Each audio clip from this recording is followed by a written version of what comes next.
केंद्रीय बजट के लाइव प्रसारण में दिखा भाजपा कार्यकर्ताओं का उत्साह। नजरिया न्यूज़ के लिए अररिया से विकास प्रकाश की रिपोर्ट। विकसित भारत 2047 के लक्ष्य को साकार करने की दिशा में केंद्र सरकार द्वारा प्रस्तुत केंद्रीय बजट को लेकर अररिया में भी उत्साह का माहौल देखा गया। इसी क्रम में आज संसद में वित्त मंत्री श्रीमती निर्मला सीतारमण द्वारा पेश किए गए केंद्रीय बजट का सीधा प्रसारण आश्रम रोड स्थित SIT कंप्यूटर कोचिंग परिसर में आयोजित किया गया। कार्यक्रम का आयोजन भाजपा जिला अध्यक्ष आदित्य नारायण झा के नेतृत्व में किया गया, जिसमें बड़ी संख्या में भाजपा कार्यकर्ता उपस्थित रहे। कार्यक्रम में नरपतगंज की विधायक श्रीमती देवयंती यादव की गरिमामयी उपस्थिति रही। बजट भाषण के दौरान कार्यकर्ताओं ने एकाग्रता के साथ सरकार के आर्थिक दृष्टिकोण और विकास योजनाओं को सुना। इस दौरान प्रधानमंत्री नरेंद्र मोदी के नेतृत्व में आत्मनिर्भर और समृद्ध भारत के निर्माण के संकल्प को दोहराया गया। विधायक देवयंती यादव ने कहा कि यह बजट किसान, महिला, युवा, मजदूर, गरीब और मध्यम वर्ग सहित समाज के सभी वर्गों के हित में है। उन्होंने कहा कि बजट से आर्थिक विकास के साथ साथ सामाजिक न्याय और समावेशी विकास को भी बल मिलेगा। भाजपा जिला अध्यक्ष आदित्य नारायण झा ने कहा कि विकसित भारत 2047 का लक्ष्य देश को नई ऊंचाइयों तक ले जाने वाला है। यह बजट रोजगार सृजन और अर्थव्यवस्था को मजबूत करने में महत्वपूर्ण भूमिका निभाएगा। कार्यक्रम में भाजपा के कई वरिष्ठ नेता, पदाधिकारी एवं कार्यकर्ता उपस्थित रहे। कार्यक्रम का समापन विकसित भारत के संकल्प के साथ किया गया। आज जो सीतारमण जी के द्वारा बजट में 2026 को पेश किया गया है, इसको क्या कहेंगे? यह बजट सर्वग्राही, सर्वस्पर्शी, सबके हितों को ध्यान में रख के, किसानों के हित को ध्यान में रख के, मजदूरों के हित को ध्यान में रख के, आप देख सकते हैं इसमें दिव्यांगजनों का, वृद्धजनों का, महिलाओं का, आज हर जिले में गर्ल्स हॉस्टल का निर्माण करने की बात कही गई है।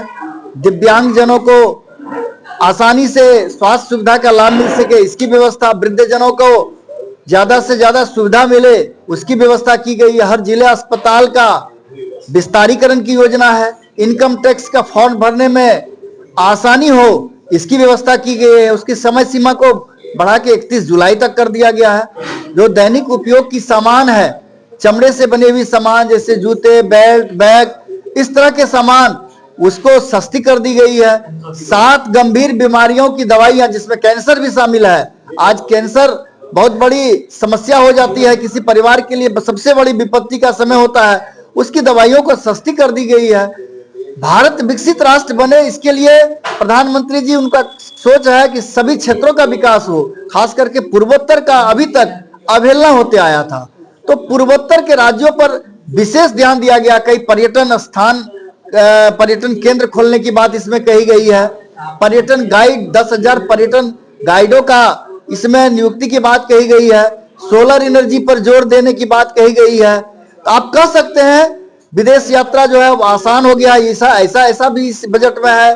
तो आप कह सकते हैं कि सर्वग्राही, सर्वस्पर्शी के साथ भारत को विकसित राष्ट्र बनाने का यह बजट है। हम प्रधानमंत्री आदरणीय नरेंद्र मोदी जी और भारत के वित्त मंत्री निर्मला सीतारमण जी का हृदय से धन्यवाद देते हैं कि इस प्रकार का बजट उन्होंने प्रस्तुत किया है।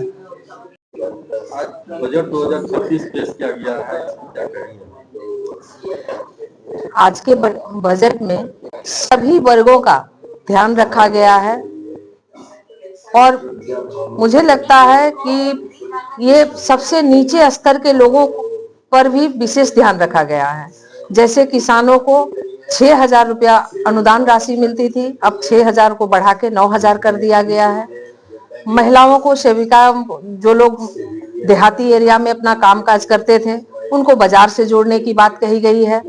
जैसे पशुधन जो लोग करते थे, उनको भी बढ़ावा देने की बात कही गई है। विशेष करके जो बुजुर्ग लोग हैं, उनकी तबीयत पे भी विशेष, स्वास्थ्य पर भी विशेष ध्यान दी गई है। जैसे स्वास्थ्य विभाग में आपको हर जिला में 50% और बढ़ोतरी सीटों के, जैसे हॉस्पिटल छोटा है उसको बढ़ाने की बात कही गई है।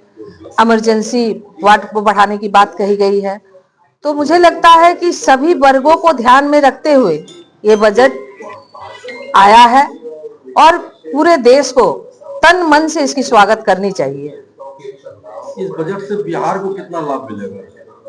पूर्वोत्तर राज्यों को तो विशेष करके ध्यान रखा गया है। पूर्वोत्तर राज्यों में जैसे पर्यटन स्थल को बढ़ावा देने की बात कही गई है, जैसे यातायात सुविधाओं को बढ़ाने की बात कही गई है। खास करके जो छोटे टैक्स भरने वाले लोग थे उनको भी विशेष ध्यान उनको रखा गया है। और कभी कभार ऐसा भी होता है, हम टैक्स भरने वाले लोग समय नहीं रहने अभाव के कारण हम लोग टैक्स नहीं भर पाते हैं, उस पर भी पहले सजा हो जाती थी, अब सजा माफ कर दिया गया है। तो सभी वर्गों को ध्यान में रखते हुए, चाहे उद्योग के हो, पर्यटन हो, शिक्षा हो, स्वास्थ्य हो, और महिलाओं के लिए गर्ल्स हॉस्टल की व्यवस्था की गई है। ये भी काफी सराहनीय योग स्वागत योग्य बजट है और हम सभी बिहार राज्य के सभी निवासी इस बजट का स्वागत करते हैं।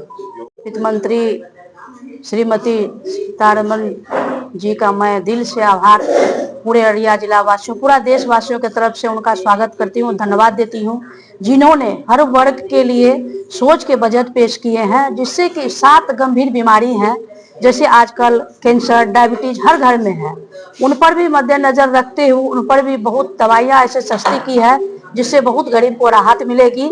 और हमारे जितने भी माननीय अध्यक्ष जी है, माननीय विधायक जी है, सब पर बता ही दिए हैं। तो बजट सबके हित के लिए है, सब वर्ग के लिए, महिलाओं के लिए, किसान के लिए, वृद्ध के लिए, बच्चों के लिए, हर वर्ग में ध्यान रखा गया है। इसके लिए मैं उनको दिल से धन्यवाद देती हूँ, आभार करती हूँ। जय हिंद, भारत माता की जय।